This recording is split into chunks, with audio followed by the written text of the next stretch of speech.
O Partido Socialista de Rianxo carga contra o goberno de Rianxo en Común pola falla de criterio e a escasa transparencia, segundo eles, no desenvolvemento das obras de saneamento e abastecemento que se están a executar no municipio. Unha circunstancia que converte o Concello nun mercado, onde se regatean os dereitos da veciñanza en función da presión que cada colectivo poida exercer. Consideramos que o Concello ten que ter un plan municipal de abastecemento, é dicir, ten que informar aos veciños cal é a situación no Concello a nivel general e cales son os criterios nos que se van a utilizar para evitar, sobre todo, a arbitrariedade e ter que facer ese proceso que están facendo eles ahora mismo, de intentar negociar en base a unha necesidade da veciñanza. E con un criterio que, a ver,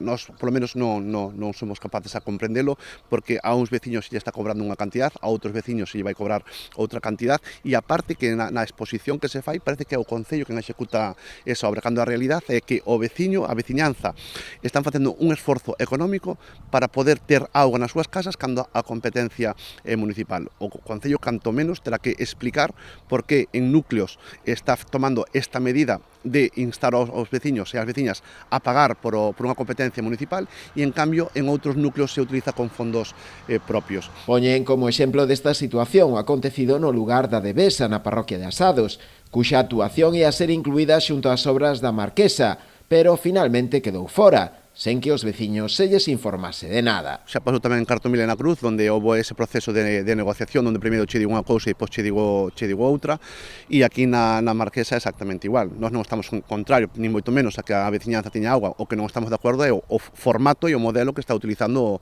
o Concello. E máxime, cando se fixo unha negociación entre a Devesa e a Marquesa para explicar o abastecemento, e claro, debemos entender que ahora que a Devesa pois non queren os veciños pasar polo aro, e na Marquesa, bueno, pois decidiron que os veciños que para ter auga, sendo competencia municipal, teñen que aportar eses 800 euros. Nos choca un pouquiño cales son esas dúas líneas e nos xenera incertidumbre que vai a pasar ca Devesa, porque de todos os núcleos que nós temos constancia, a Devesa é un deses núcleos que presentou por rexistro en 2017 unha solicitude para dispoñer da rede de abastecemento. Entón, entendemos que sea tamén unha situación a ter en conta en esa elaboración do plan de abastecemento para que a Marquesa tamén configure esa rede de abastecemento.